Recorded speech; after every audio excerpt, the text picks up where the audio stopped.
This is the second talk in a three-part series of talks on phylogenetics and language. First we heard from Simon Greenhill, today we're going to hear from Fiona Jordan, and then next we're going to have Tom Curry. Fiona did her honors in biology and psychology with Bristol at the University of Auckland, did her PhD in biological anthropology with Ruth Mace at the University of College London. Before that, she was postdoc at the AHRC Center for the Evolution of Cultural Diversity at University College London. And then from 2009 to 2012, she was at the Max Planck Institute for Psycholinguistics and is currently a lecturer in anthropology at University of Bristol's Archaeology and Anthropology Department. All right, thanks Fiona for coming today, and I'm looking forward to your talk. Great, thanks Eric. Okay, well today's talk will really demonstrate how we can use language phylogenies, as Simon was talking about last week, to test hypotheses about cultural evolution using the computational methods that we have in evolutionary biology. And this study of cultural evolution itself is part of evolutionary anthropology. And when I tell people I'm an evolutionary anthropologist, most of them think it might have something to do with fossil hominids like this. Some evolutionary anthropologists do study fossils, or they think maybe it's got something to do with the study of primate behavior, for example. But actually, a lot of evolutionary anthropology is really targeted at trying to understand human diversity. And over the past kind of 30 years or so, the social sciences have really begun to incorporate both evolutionary theory and method into the study of human, not just biology, but behavior and cultural diversity. And so evolutionary anthropology itself has kind of become divided into subfields. Human behavioral ecology uses methods of behavioral ecology that you're probably all familiar with. Evolutionary psychology looks more at cognition. And cultural evolution itself, the subfield is quite diffusely defined, as traditionally culture is in anthropology as well. So for the purposes of today, I'm going to take Masudi's kind of practical and pragmatic, quite simple definition of culture and cultural evolution. And he and his colleagues defined culture as acquired information, socially acquired information, such as knowledge, beliefs, values that is inherited through social learning. And what falls out from this is that cultural evolution itself is consequently the idea that the information in the cultural domain frequently changes according to a similar process by which species evolve, that is through the selective retention of favourable cultural variants as well as other non-selective processes such as drift. Basically, humans don't reinvent the wheel each generation, and we exploit an expanded inheritance system that includes this kind of accumulated cultural knowledge that's crucial for survival and successful reproduction, but also contributes to our human uniqueness. Work in the field of cultural evolution encompasses both mathematical modelling at a kind of individual level inspired by population genetics, looking at the transmission of traits between individuals within a population. But other work, such as the work that I'm going to talk about today, examines cultural behaviour at a population level and investigates cross-cultural diversity in norms. And this is a little orientation map that Masudi and colleagues came up with, mapping the subfields of evolutionary biology divided by their focus on macro and microevolution, and trying to marry them up with aspects of what people who study cultural evolution actually do. And I just wanted to highlight on here that the subfields of these two disciplines that I'm going to be talking about, just because it might help orient biologists who are traditionally used to thinking about the fields on the left a little bit more with what it is that we do.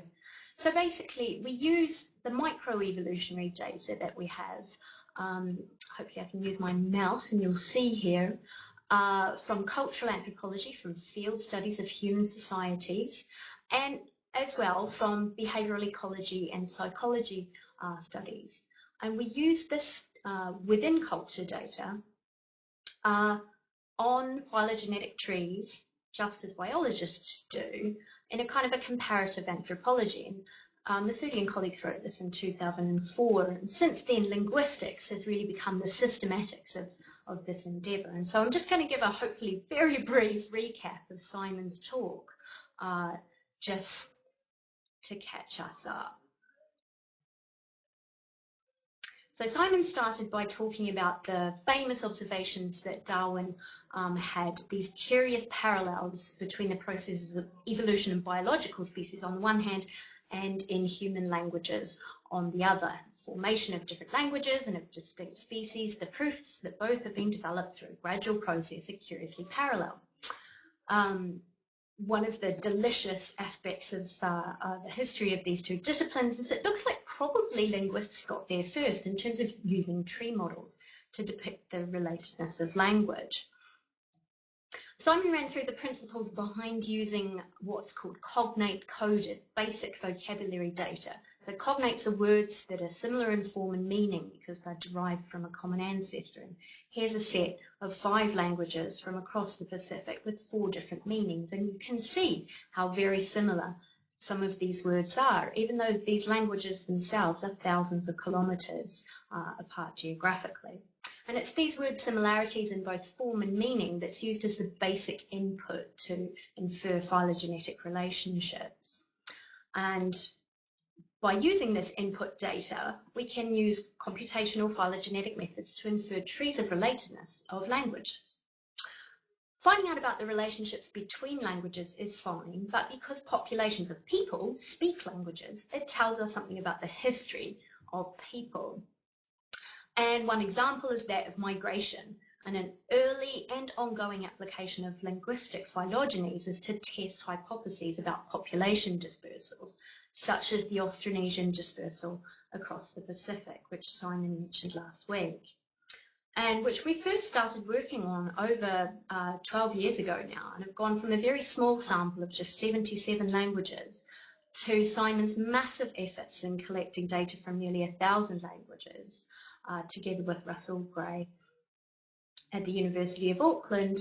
And as he described, the use of these cutting-edge technologies is allowing us to do things like to date population dispersals, characterize the shape of language evolution, and provide ways for linguists and biologists to get together and to think about how to move the field forward. So the field is one that is a growth industry. So here on the left is the 400 language Austronesian family tree, but we also have Indo-European, we have Semitic languages, we have Bantu languages spoken in sub-Saharan Africa. This is a neighbour net of Arawakan languages spoken in South America. And at present, published or in progress phylogenies span language families both small and large across the globe. And we're doing a pretty good job of our coverage there. But as a very famous evolutionary biologist has said on multiple occasions, trees themselves are pretty boring. It's what we can do with them that's the most interesting thing. And because anthropologists and linguists are interested in the same types of questions as biologists, we really see these methods as simply a toolbox for testing hypotheses. The kinds of questions an anthropologist is interested in is something like, why do certain forms of social structure co-occur in different societies across the globe? Are there types of kinship or economic traits that are adaptive in certain kinds of environments? Or are there regularities in the changes in social structure, for example, in political systems? So although this is a new field, cultural phylogenetics has always been interested in answering questions about evolutionary processes and uses the methods as a way to incorporate history into studies of culture and language. Now, controlling for historical relatedness is pretty revolutionary in anthropology, and I actually can't stress how important this is. So I'm going to contextualize this with a little bit of history of our own. So come with me back to November 13th, 1888, to the Anthropological Institute of Great Britain. Edward Tyler read a paper to the gathered members of the society, and in it, he discussed a method of investigating the development of institutions, by which he means social norms, social institutions, applied to laws of marriage and descent. He started off by saying, for years past, it's become evident that the great need of anthropology is that its methods should be strengthened and systematized. Now, at this point, anthropology was a pretty young field. It was about 30 years old. And the idea of data itself was still pretty radical. You may have heard the phrase armchair anthropology. Well, this is basically the main research method in the 1880s. Anyhow, Edward Tyler's paper was looking at the correlations between postmarital residence, so where a newlywed couple might set up house, which kin group they would live with, and how that varied cross-culturally with different types of avoiding your in-laws. Now, different societies have different classes of in-laws that need to be avoided by the new person joining the family. And his figure 2 in his paper was a pretty creative attempt at something we might think of as a contingency table, with residence on one axis and avoidance on another. And he used this data, which was gathered from worldwide societies, to argue that there was a correlation between different forms of residence and avoidance, and told some interesting post hoc stories about why that might be. Unfortunately for him, there was that annoying guy there, the one who always asks the really hard question. He happened to also be president of the society, and this was Francis Galton. You may have heard of him. He invented everything.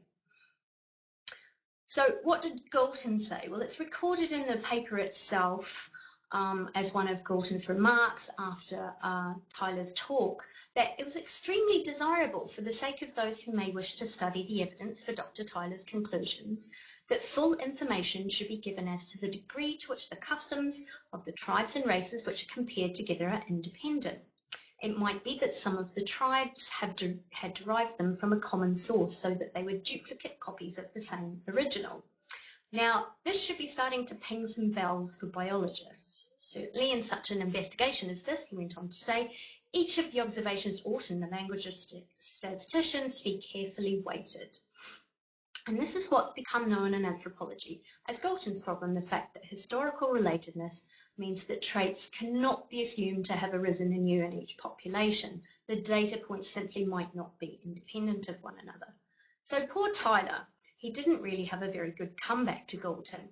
He just simply said the difficulty raised by Mr. Galton that some of the concurrences might result from transmission from a common source, so that a single character might be counted several times from its mere duplicates, is a difficulty ever present in such investigations. That was all he had to say. Another giant in the discipline of anthropology, Franz Boas, was initially very enthusiastic about cross-cultural work, and he read Tyler's paper quite soon afterwards. He later recounted to one of his students that on reflecting further, however, Galton's objection seemed to me such a devastating one that unless there was a solution to Galton's problem, the cross-cultural survey method is pretty valueless. And unfortunately, statistically, that was pretty much that for cross-cultural comparison. It's not to say it didn't go on. So as anthropology grew as a discipline, the ethnographic record of human cultural diversity expanded. Most anthropologists undertook field research to investigate and document the variety of social life. For example, Margaret Mead in the South Pacific, pictured here. And even though what we call a methodological relativist stance that we take as one of the ways that we understand society in their own unique terms, comparison itself has always been implicit in our discipline. Even though it might not be undertaken statistically, many anthropologists continue to compare one society to another. And the data grew and the data grew. And from the 1940s onwards, there was a renewed interest in comparison, to a large extent thanks to the energies of George Peter Murdoch, who was editor of the journal Ethnology, and who in the 1960s said that the editors of this journal feel that ethnological science has long stood in need of some coordinated means by which the vast accumulation of ethnographic knowledge can be synthesized, classified, and subjected to cumulative reanalysis and revision. That sounds like science to me. They've decided to devote this purpose a special section in each issue. And so that's what happened, and that's what we call the Ethnographic Atlas, which is a coded collection of over 100 different cultural variables recorded for over 1,200 different worldwide societies. So here's just an example. One variable is the mode of marriage. The prevailing mode of obtaining a wife is remember this was the 60s, is characterized under a number of different codes here. And while the data was originally published in print form like this, it's now available in computerized form. So we had the data, and in the 1950s and 1960s, this kind of stimulated the more numerically oriented anthropologists towards dealing with what Raoul Narol had now formally termed Galton's problems. He and his colleagues continued to work on coming up with different types of creative statistical solutions towards Galton's problem, and these efforts continued in cross-cultural research circles and are basically still ongoing. There are some difficulties with the solutions that have been proposed by anthropologists to Galton's problem, and it's because they fall into two main classes. The first is the idea of some kind of stratified sampling schema, which is that in order to kind of get around the fact that related societies might share cultural traits, perhaps if we simply picked societies that were far enough apart, both historically and geographically, we might be able to have a kind of a probability sample if we just carefully choose the societies that we look at. And the Human Relations Area Files, a collection of annotated ethnographic research, works sort of on this basis by identifying 60 cultures around the world which are assumed to not share social or economic or otherwise traits because they're far enough related back in time and geographically removed from one another. The same thing holds for something called the standard cross-cultural sample.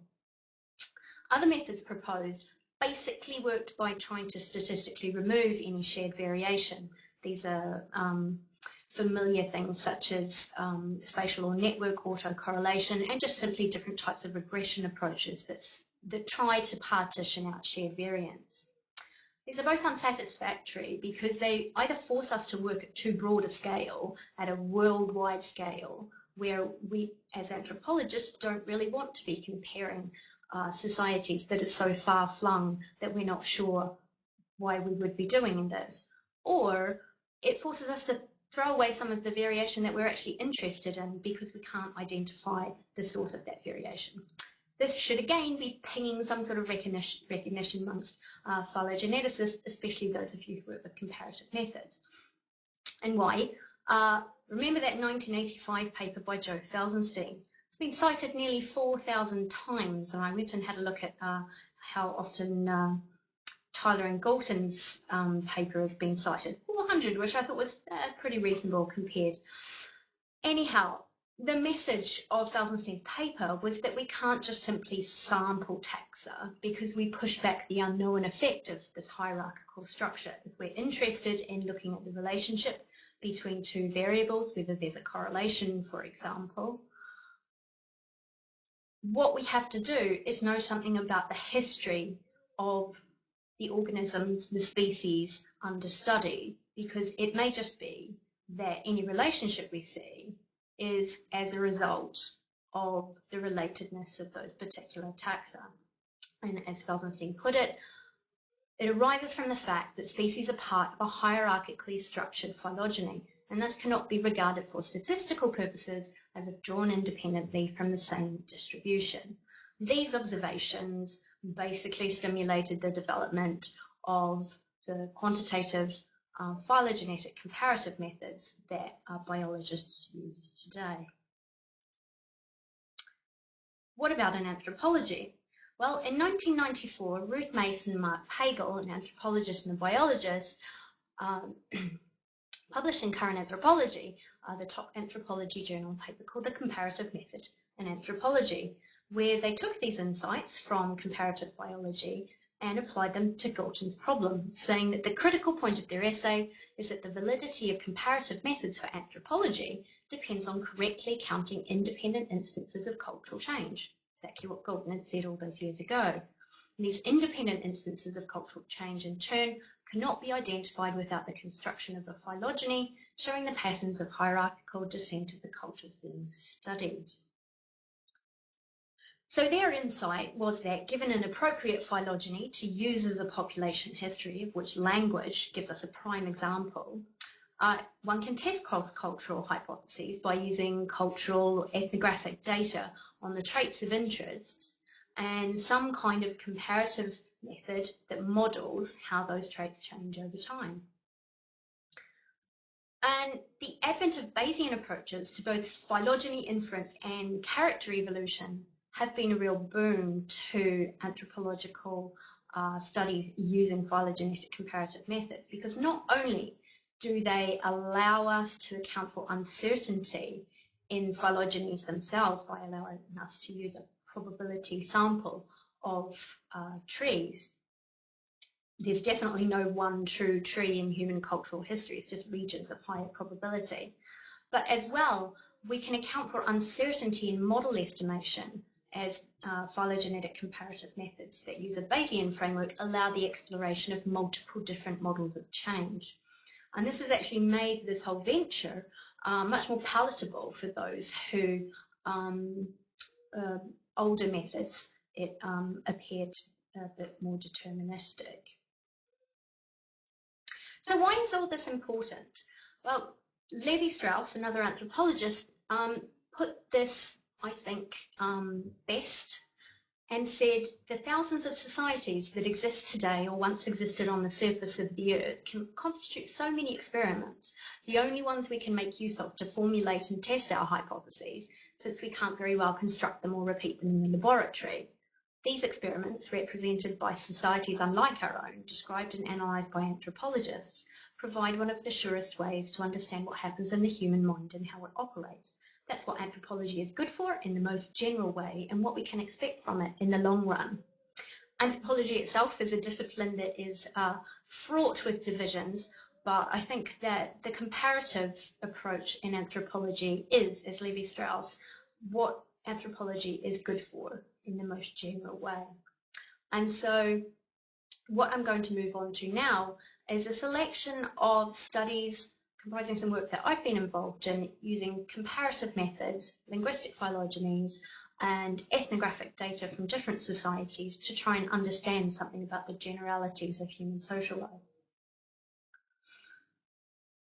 So comparative phylogenetic methods can do many things. There's a plethora of these different statistical techniques out there, but in general, they provide ways to get at three broad types of questions. The first being transformation. So how is it that features evolve over time? How can we characterize models of evolution? So, for example, Tyler's investigation looking at postmarital residents, we might have the question, does female bias dispersal residents change to male bias or vice versa? Another set of questions that we can ask are ones about reconstruction. So what was the earlier form of a feature, given what we know in the present and a model of how those particular taxa evolved? And I like to call this a sort of a virtual archaeology approach because it lets us reconstruct ancestral cultural phenomena when we might not have any kind of indication from archaeology or genetics or other disciplines about, for example, social norms of things like political organisation or kinship in the past. Some things just simply don't fossilise. And finally, the third area is that of association, looking for correlated evolution, coevolution. And this is important because it is one of the important strands of evidence for adaptation. And so we can look at a number of traditional hypotheses about things like, for example, parental investment and its relationship to forms of human social behaviour. But we can also look at the correlated evolution between any types of cultural or linguistic features. So I'll cover the first two by a broad case study looking at postmarital residents, and then I'll move on to looking about correlated evolution by talking a little bit about marriage form and transfers.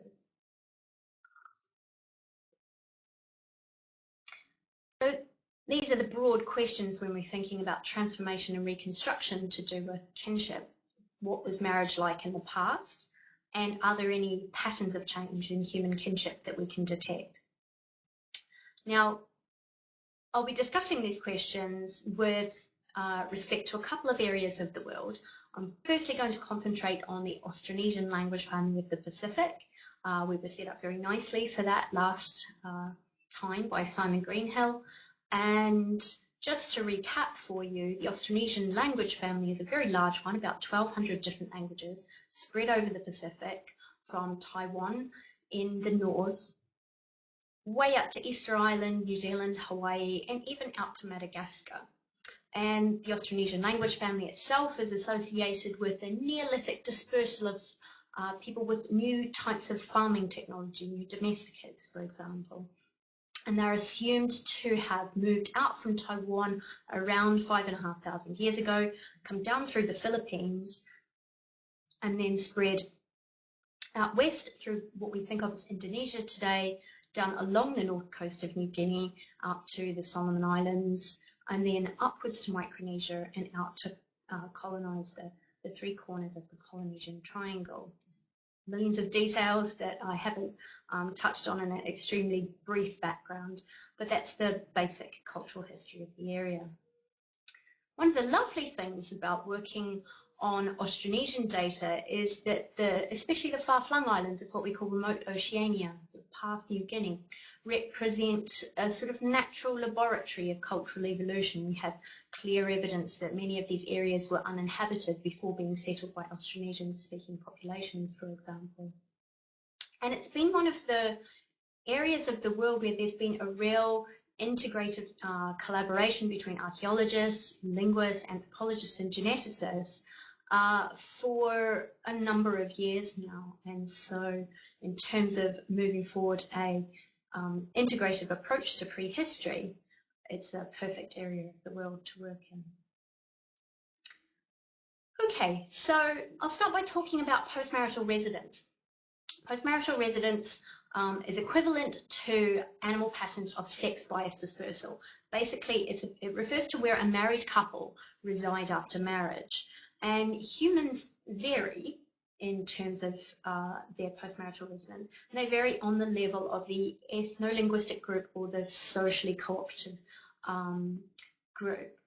But this variation is within limits, and it appears quite strategic. Different types of organisation pop up recurrently across the world, for example. And it's important because the simple localisation effect of postmarital residence puts related individuals together, and then this has ramifications on different aspects of kinship and social structure. So the availability of kin care, for example, and other forms of cooperation. Access to resources such as land or heritable wealth, for example, and one's children's reproductive success. So postmarital residence has kind of knock-on effects for a great deal of human social structure. Amongst the variation, there are a number of types that recur fairly often. So firstly, matrilocality is where the bride and the groom go to live with the kin of the bride. Then its converse, patrilocality, is where residence is with the family or the kin of the groom. Some societies are ambilocal, and this doesn't mean that the couple move back and forth, although sometimes they can, but it basically means that in each generation there can be a strategic choice on the basis for the couple and their family to live either matrilocally or patrilocally. And also in this work, I'll be talking about neolocality, and this is the residence pattern where the married couple set up a new household, and this is nominally separate from either of their kin groups.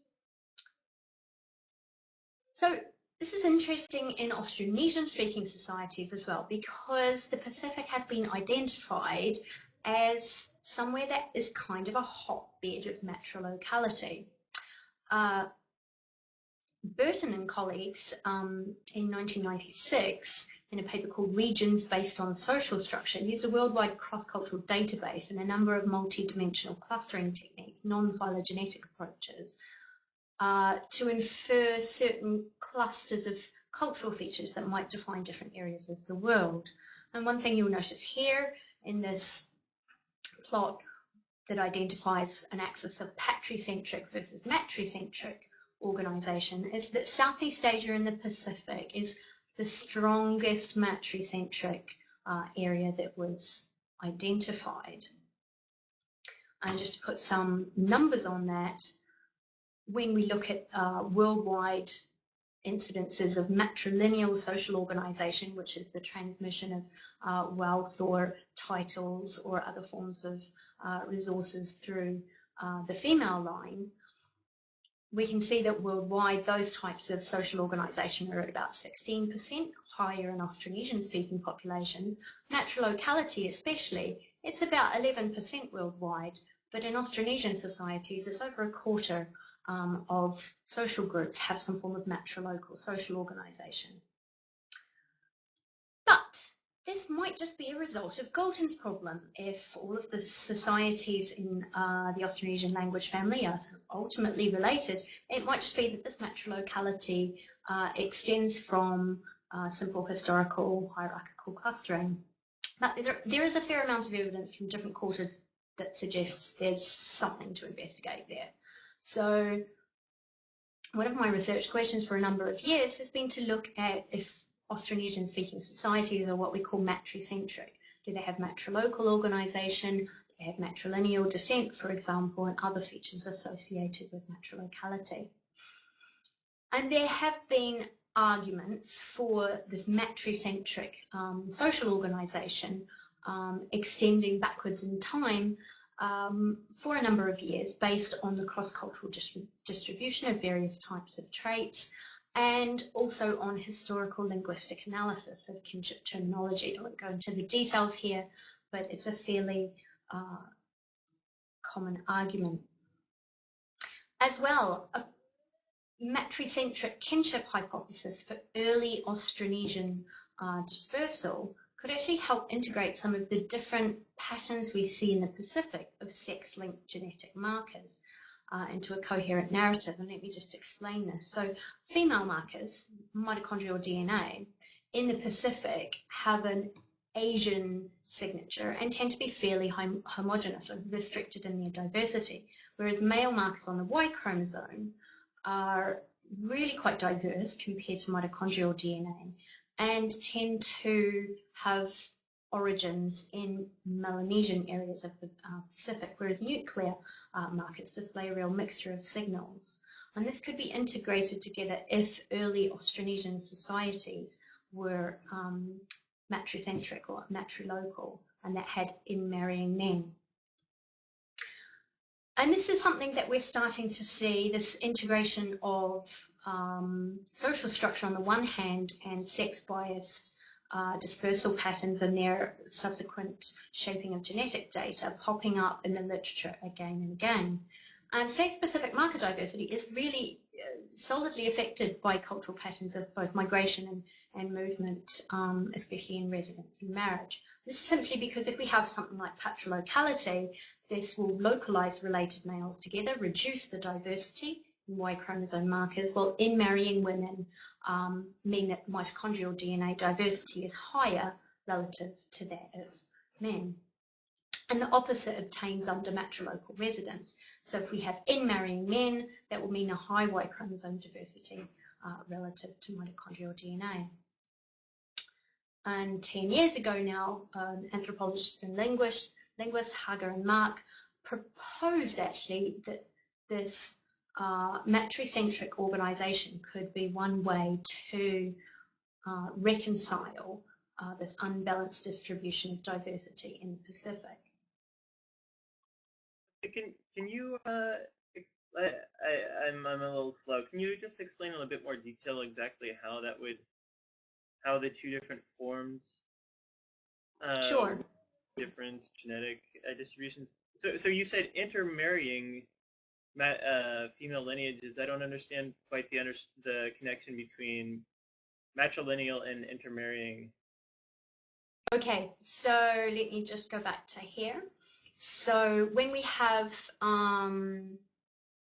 matrilocal residents, what happens is that the newlywed couple will live with the family of the bride. This means that to the extent that there's marriage between communities, and we know that this was extremely common, linguistic exogamy is what is called when people are encouraged to marry outside of their clan, their community, their ethno-linguistic group, for example. A pattern of matrilocality would mean that men would be marrying into new communities, bringing with them Y chromosomes from elsewhere, whereas women would be staying in their natal communities and thus restricting the pattern of mitochondrial DNA diversity. And this is pretty much the opposite to what we see on a worldwide scale, where patrilocality is actually the kind of most common human pattern. And so when we look on a worldwide scale, what we see is much more mitochondrial DNA diversity relative to Y chromosome diversity in any one particular spot. The Pacific's unusual because we have this reverse of this pattern. Does that answer your question, Eric?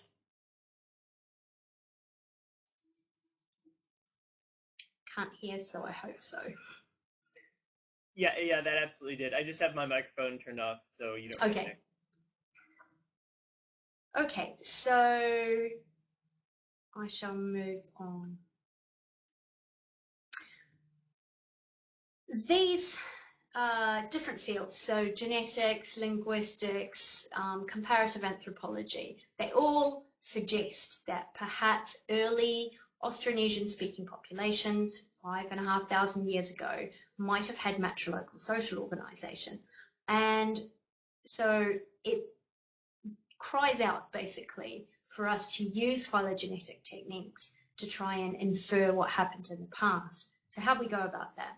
Well, we had databases to take some data from. We had things like the Ethnographic Atlas, but they weren't quite sufficient. So a lot of the data that I collected came basically from the ethnographic literature, and I've just got here one example from a community in the Solomon Islands, where you can see that there's a fairly complex description of the different types of residential norms. So it's a real challenge when using cultural data to try and figure out not just how to code your variables, but how not to do too much violence to what we know is within community human variation.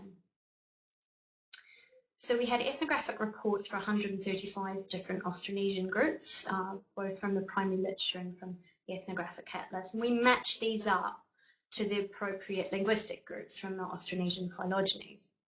Then we used a program called Bayes Multistate, written by Mark Pagel and Andrew Mead at the University of Reading, whose software you'll see will keep popping up again and again. And we use this to infer the best model of evolution and ancestral state estimates over a probability sample of the linguistic phylogenies. So just to orient you, here is the data plotted on a map of the Pacific, 135 different societies. The ones in blue were patrilocal, the ones in red were matrilocal, and the ones in black had ambilocal as their norm. And just by eyeballing this map, there's a lot of variation. There doesn't seem to be a single kind of trend if one thinks about moving outwards through the Pacific, but it does look like in Polynesia we perhaps end up with more patrilocality than matrilocality. Here are all the different societies here, and again they're color-coded according to the social norm. And so we used comparative methods, a Bayesian approach, to plot these data onto our posterior of phylogenies and to infer what happened at each node in the past. Just a couple of points to make here. So because we are using a posterior sample of trees, not only do we have to account for the character uncertainty in our reconstructions, but that means that we account for the uncertainty in the phylogeny itself. So this is a very conservative approach. If the node is only present in a certain proportion of our sample, then that, even if we're very certain in the character state reconstruction, that brings down our robustness of our estimates. But what absolutely astounded me was that back here in Proto-Malayo-Polynesian, a speech community that might have existed around 4,000 years ago, 4,500 years ago, and in Proto-Austronesian, we had these very high inferred ancestral character states for matrilocality. In Proto-Malayo-Polynesian, it's 0.99, and in Proto-Austronesian, it's 0.7. Things get a bit more wibbly-wobbly as we move further out into the Pacific, and Proto-Oceanic, which encompasses all of the languages you can see within the yellow boundary here, doesn't quite sort of cut it at sort of 0.67, even though there's a great deal of patrilocality contained within that particular subfamily. But early Austronesian, very strongly indicated to be matrilocal here. And what we also did was a really groovy technique called fossilization. And what this involved was basically forcing some of these ancestral nodes to be either matrilocal or patrilocal, rerunning our inferences and then seeing how our likelihoods changed according to this kind of forced version of prehistory. And again, we found that we had very positive evidence for and strong evidence for matrilocality at Proto-Austronesian and Proto-Malayo-Polynesian. And when we tested things using this particular test, Proto-Oceanic, when forced to be patrilocal, there is positive evidence that was the case. So it looks like in prehistory there was this gradual trend towards patrilocality. And a final thing to take away from this particular study is that what we also found was strong evidence for unequal rates of character change. So when we first forced our model to take on equal rates of change between matrilocality and patrilocality, for example, we found that kind of model was really not preferred, and models where matrilocality changed to patrilocality at a much higher rate were preferred. So although the ancestral Austronesian residence pattern appears to have been matrilocal, matrilocality itself seems to be pretty unstable. And we can ask, well, is this a general trend? And the language family itself is really the kind of most appropriate large-scale unit for comparative analysis. We don't really want to go comparing across worldwide cultural samples, for example. We really do want to be able to do our analyses at this culturally appropriate level of comparison and then compare these dynamics at wider levels. And this is what me and my colleague Lara Fortunato did by comparing these results with Indo-European. So we again used this Bayesian approach, accounting for uncertainty in the trees and the character states, but we also used a fairly groovy reversible jump NCMC estimation of the models of trait evolution, which accounts for uncertainty in the models themselves.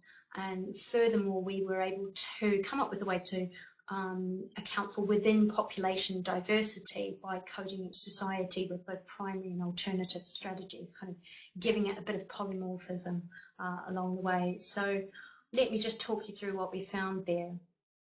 So we inferred the best model of evolution, and in the following slides, the size of the arrow indicates the magnitude of the rate of transition between these different states. So just to recall, matrilocality, patrilocality, and here neolocality.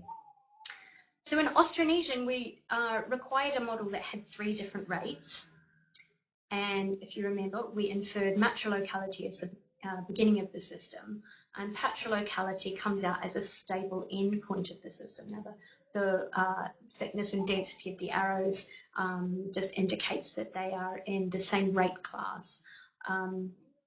This particular transition here from patrilocal to neolocal happens incredibly rarely, and the ones in grey happen less often than the ones in black.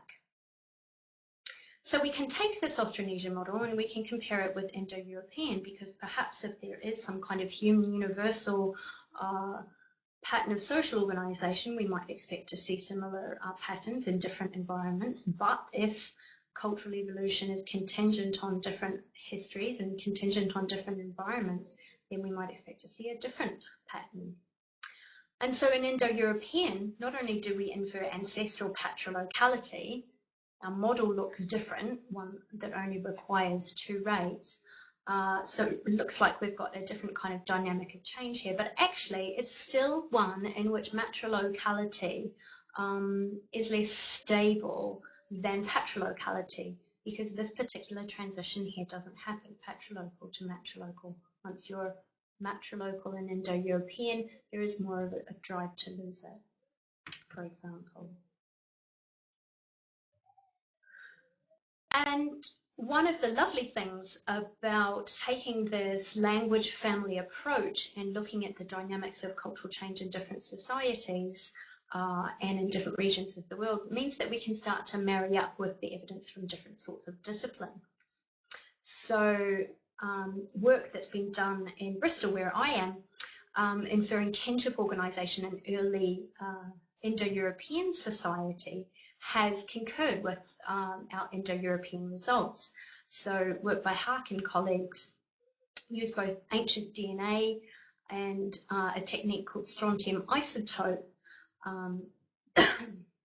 to show that not only were there what we might want to think of as nuclear family relationships in burials from a site in Germany dated to around 5,000 to 6,000 years ago, the sort of base of the Indo-European tree, but also that by using strontium isotope results, we can show from these burials that women spent their childhood at a different geological region to the children and men who they were found buried with, and this implies patrilocal residence if there is in marrying women. And what they said was that the strontium isotope analyses point to different origins for males and children versus females, and by this approach we get some insight into a late Stone Age society which appears to have been exogamous and patrilocal, in which genetic kinship seems to be a focal point of social organisation. So that's great, but these sorts of burials don't come around very often.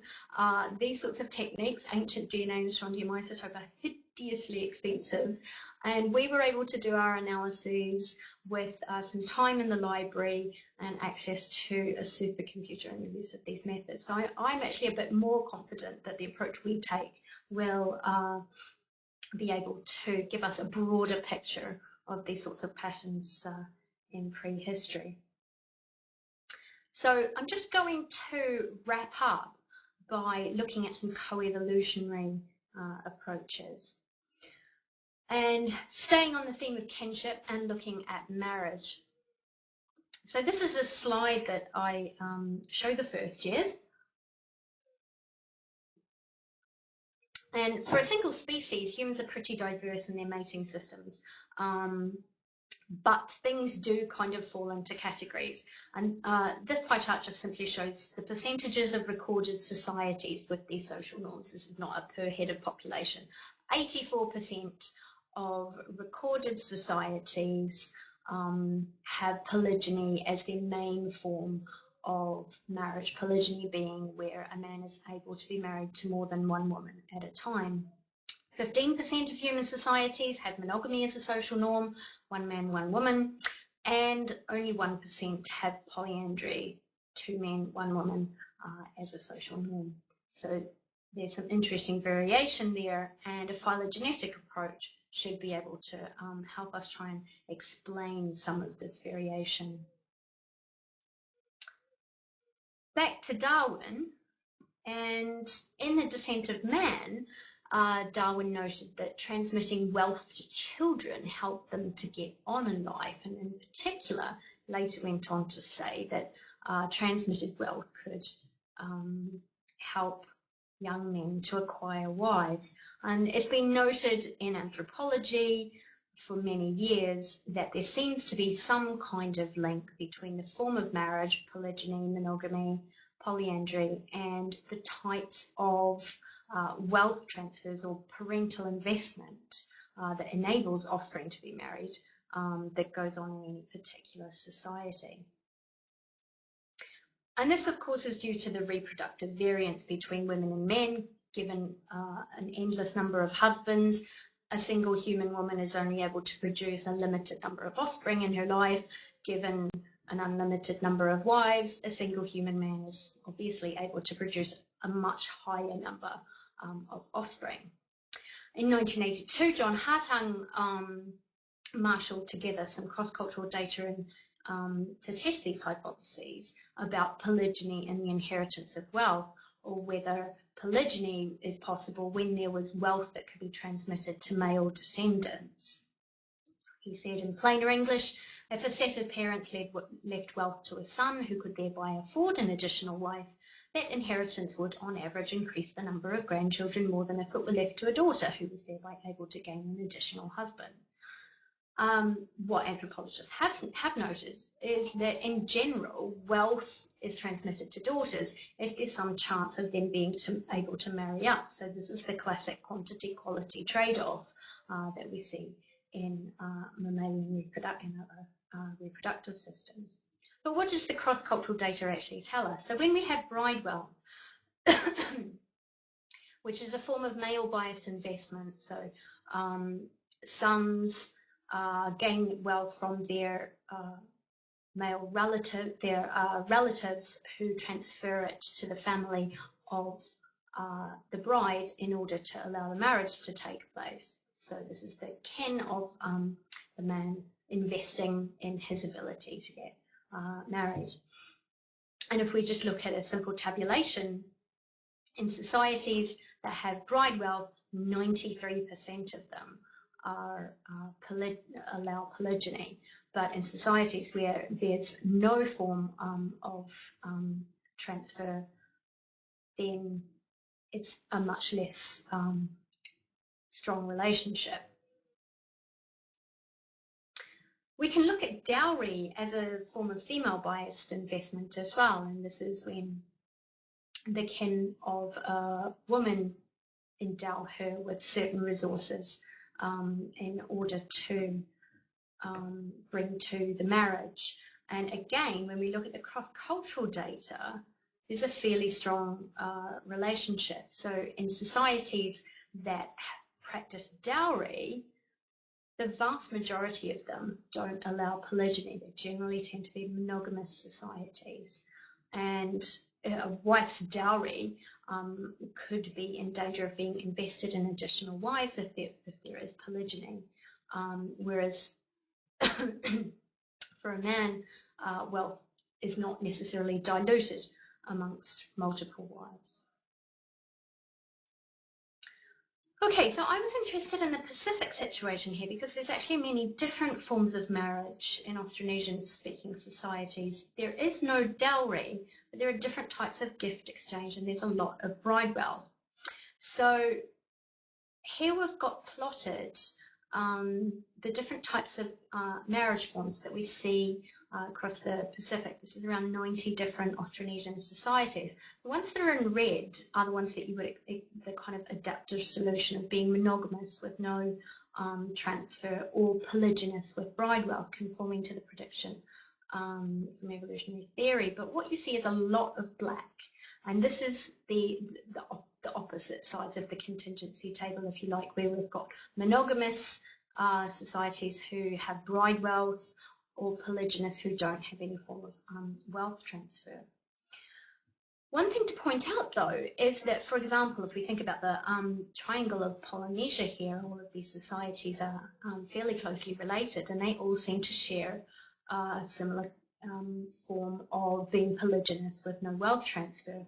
So this should ping some problems here, in particular Galton's problem, that maybe this is just a single instance of this co-occurrence, and actually we need to take historical relationships into account. Can I have about 5 more minutes?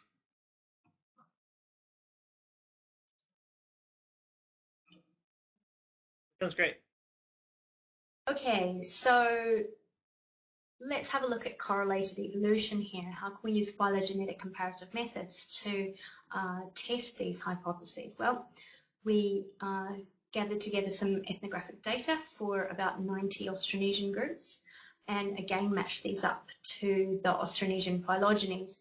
And this time we used a comparative method, again in a Bayesian framework, but that inferred two different types of models of trait evolution, an independent and a dependent model. Again, we inferred these over a probability sample of phylogeny. Let me just take you through this comparative method. It might not be familiar to everyone.